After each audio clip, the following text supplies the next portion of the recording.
Hi everyone, I'm Anna Rowe, and today we are going to make Gravlax. This is something I make usually once or twice a year. I'm going to show you one way to make it, and then I'll talk through another way that I also make it, typically more in the winter time. All right, so these are the ingredients we're going to be using today. And when you make Gravlax, it's basically a curing process. You're preserving the salmon with a combination of salt, sugar, and dill. And the salt chemically draws out moisture of the fish through osmosis, which creates this environment where bacteria have a hard time thriving. At the same time, the sugar helps preserve the fish by slowing down the spoilage through a production of alcohols during the fermentation process. And then dill just adds some of flavors and antibacterial properties. And so I've already kind of prepped everything. So I've chopped up the dill here, and I also use black peppercorns that have been crushed for some added flavor. And then this is a combination of equal parts sugar and equal parts salt. And then we finished it off with, of course, some aquavit. And I'm having a little taster as I'm gonna make this. Now here, on a very clean cutting board that I cleaned, I have 2 large salmon fillets. Now these fillets were previously frozen. And when I first started making Gravlax years ago, I kind of did some research, and you can make it from fresh salmon, but you really want to make sure that it's the freshest possible salmon, and you want to know where it was sourced and things like that. So if you're out fishing and you catch salmon, great, you can use that. Or if you have a really good fishmonger, even better. So I use salmon that has been previously frozen or is frozen and then I thaw it out, because the freezing process also kills a lot of the bacteria and then the things that you don't want to eat. And so I've also gone through here and just made sure that I got any little bones out. Usually when you buy it from the store, they do a pretty good job of deboning it, but every now and then you get a little bit of bones. And I'll show you the tool in a minute here that I use. And then I personally like to have the skin on, because what we're gonna do is we're gonna salt and sugar and dill all these things and do the aquavit, and then we're gonna sandwich this in a minute. And then I like to just cut it off of the skin. Now you can buy skinless salmon, but I just prefer to have the skin on. So with the help of my Norwegian kitchen witch, she brings me good luck when I'm cooking. Let's get started. All right, so we're ready to apply the salt and the sugar. Now this is the tool that I use. My uncle used to work for a seafood market, and he bought me these for deboning all my fish. And these are some of the best tweezers for getting bones out of fish. So I highly recommend, if you don't have anything like this, this is a great kitchen gadget. All right, so what we're gonna do is, after I made sure all the bones were gone from the salmon fillets, I patted them dry, because what we wanna do is we wanna rub this salt and sugar mixture into the fillet. And what we don't want is for these to be too wet, because then it will just kind of soak up the salt sugar mixture. And so you really wanna rub it in. Now what's gonna happen is, when we put this in the fridge and we sandwich these fillets together, it's gonna start to draw out. And what we will do is, every 12 hours, we're gonna flip the fillets. And tomorrow morning, when I flip these, you'll see when I take out my pan that there's a bunch of juices in the pan. And we can take those juices and kind of baste these fillets as well. Now, some people say you should tightly wrap your salmon fillets once you've sandwiched them together. I've never really done that. I've just made sure that they're covered really well in the fridge, because we're only leaving them in the fridge for about 2 days. And then the 3rd day, we will wrap it, or make sure it's in a good airtight container, because we're gonna let it rest before we slice it. So I know this process takes a little while, but it is so worth it. All right, so this is about 2.5 pounds of salmon here, I believe is what I got. And then I used about a half a cup, just a little more than half a cup of salt and a half a cup of sugar. And again, you want to make sure that you've got even amounts of salt to sugar. Now, variation-wise, I have done where I've used brown sugar instead of salt, and I've also used some other herbs and stuff to make kind of a different flavor. But this is by far my favorite, was with the dill and the aquavit. Now, let's say you don't like aquavit. That's okay, because you know what? You can use vodka. You can use, I've read on some recipes, people using like a brandy or something like that. And again, you can kind of mix around and play with the flavors. Okay, so that's probably good for the salt. Now what we're gonna do just on one side, because we're gonna sandwich this together, we're gonna add the peppercorns evenly. And all I did was take about 20 peppercorns and just crush them up. And if you've got a mortar and pestle, great. I do not. So I just put them on my chopping board, take a heavy like Pyrex measuring cup, glass measuring cup, and I just kind of squish them. Okay, and then next comes the dill. And we're just gonna get a really good layer of dill on here, stems and all, because again, when we're done with the curing process, this is all gonna get rinsed off.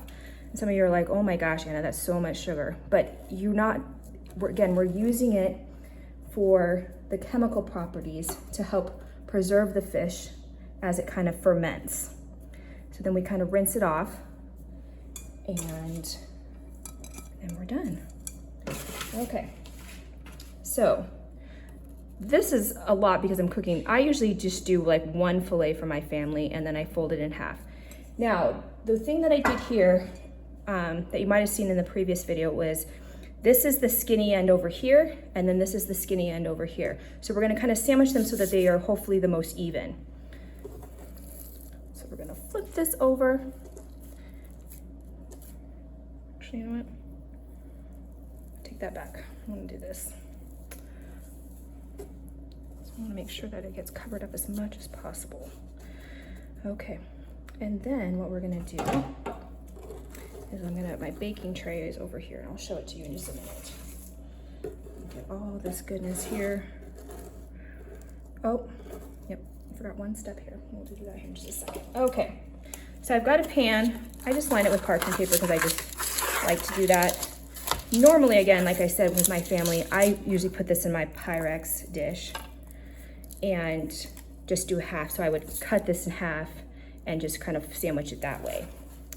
But I forgot one of the most important parts.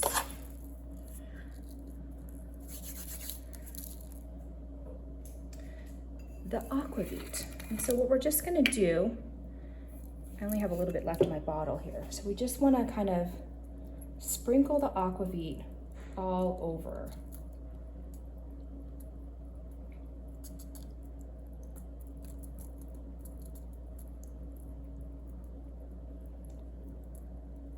And that is it. So sandwich this up. I'm gonna go wash my hands real quick, and I will be back. All right, so we've got the salmon sandwiched in here. And then the next thing that we wanna do is we wanna cover it. So I just use 2 baking sheets. I like to lay down more parchment paper just to get it good and covered. And then the most important part of this process when it goes into the fridge is to make sure that you can put some weight on top so that it's pressing down on this. And so because these fillets are not as thick as I would like, when I put my rimmed sheet on there, I need to have some other space in here so that I can weight it down. So I'm just gonna take some pasta bowls and flip them upside down to kind of create a dome. Put my other baking sheet on, and you can't really see it, but there's a gap now. And so what I'm gonna do is, as soon as I get a weight on here, when I put it in the fridge, it'll start to compress the salmon as all the salt and the sugar start to chemically kind of preserve this fish.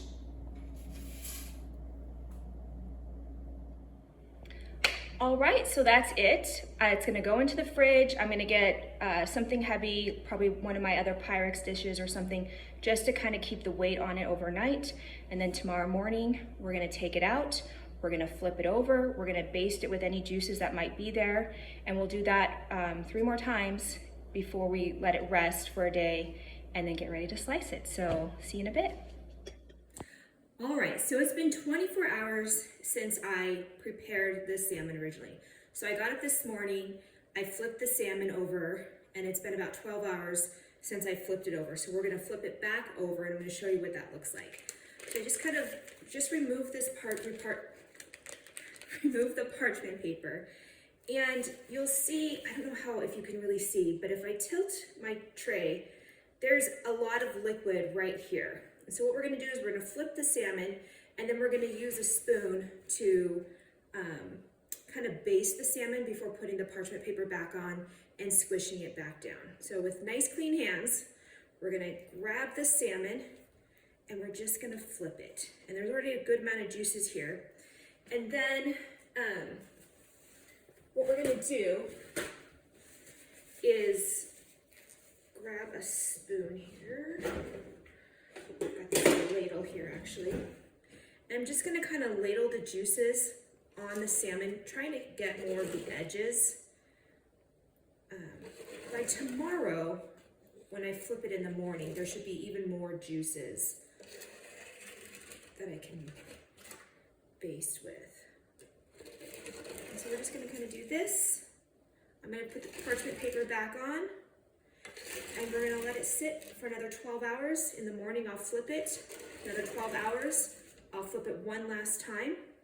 And then the next day, not tomorrow, but the next day, I will show you what this looks like. We'll open it up, we'll rinse it off, and then we'll let it rest for about a day before thinly slicing it for the lodge meeting. So that's it. It's pretty simple. It doesn't take, this process doesn't take too much time. And the next time you see me, we will be rinsing our final product. All right, so it has been 2 days now. The salmon has been flipped 4 times, and now we are ready to scrape up all that goodness. I wish you could smell this. The salmon, the dill is so fragrant right now. So I'm gonna just discard this, and I'm gonna show you. Hopefully you can see this okay. Look at all this liquid. We're just gonna drain it off so we don't make too much mess. And then we're gonna unsandwich. Now, here's the thing. Some of you, if you make this, you're gonna be tempted to unsandwich this. Do not do that. You keep it completely sandwiched the entire time. And then the best thing to do is just kind of scrape off all this extra dill and the peppercorns as much as possible. Now, if you don't want to rinse it, you don't have to. Some people prefer to keep some of that goodness on there, and you can totally do that. I have found that, especially if you use alcohol, I like to get some of that rinsed off. And I also like, there's a little bit of salt here and sugar mixture here in this little spot here. I like to get that all off the salmon before I slice it personally. So I usually scrape off as much as I can and then just give it a quick rinse under water. Now, we talked about some different flavors. The other thing that kind of came up for me the other day as I was thinking about this is you can add pretty much any spices that you want. I've seen people add caraway seeds or I forget the other spice. Give me a minute, I'll think about it. There's another one that's really popular. Okay, let's give this a little bit of a rinse. That's like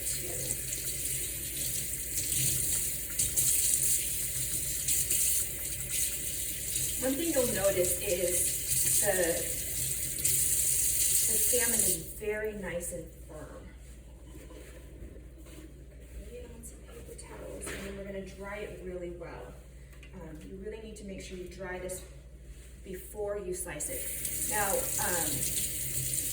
I think that it's best to let it rest for about a day, or at least half a day before slicing it.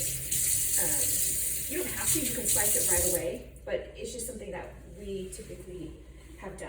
All right, that's it. So now it's rinsed. I'm gonna wash my hands here again.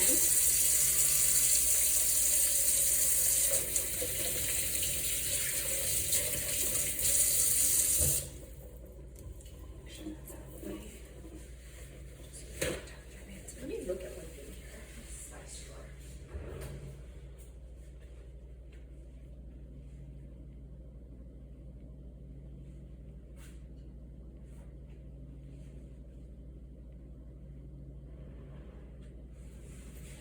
Yeah, the other spice, if you want to use like whole cardamom, that can also be kind of tasty and give a different flavor.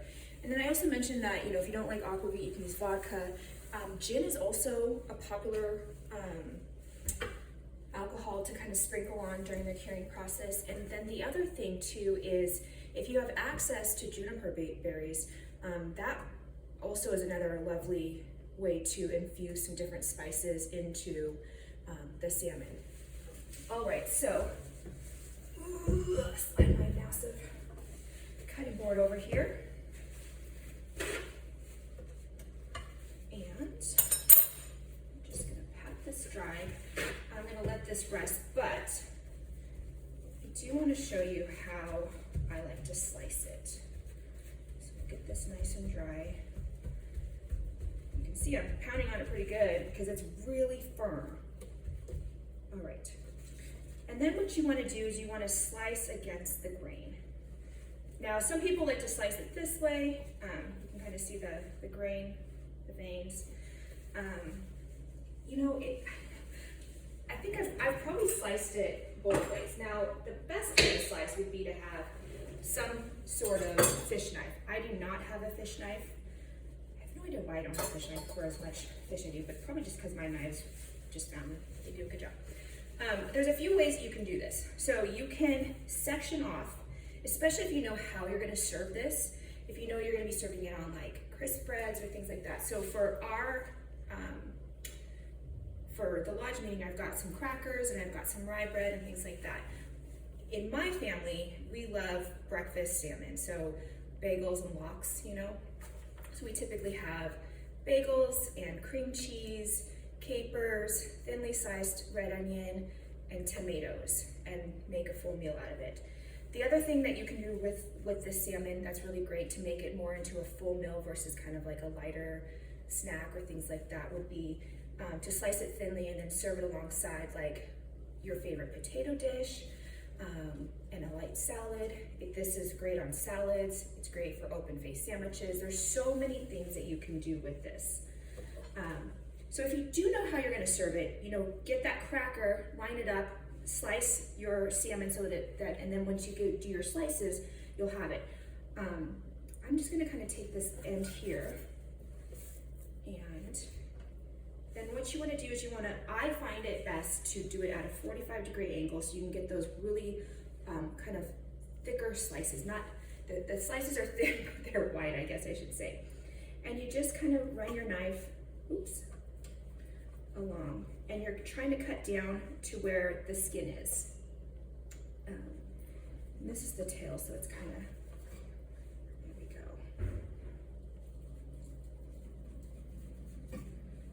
And that's it. And so I got a nice little thin slice of salmon here.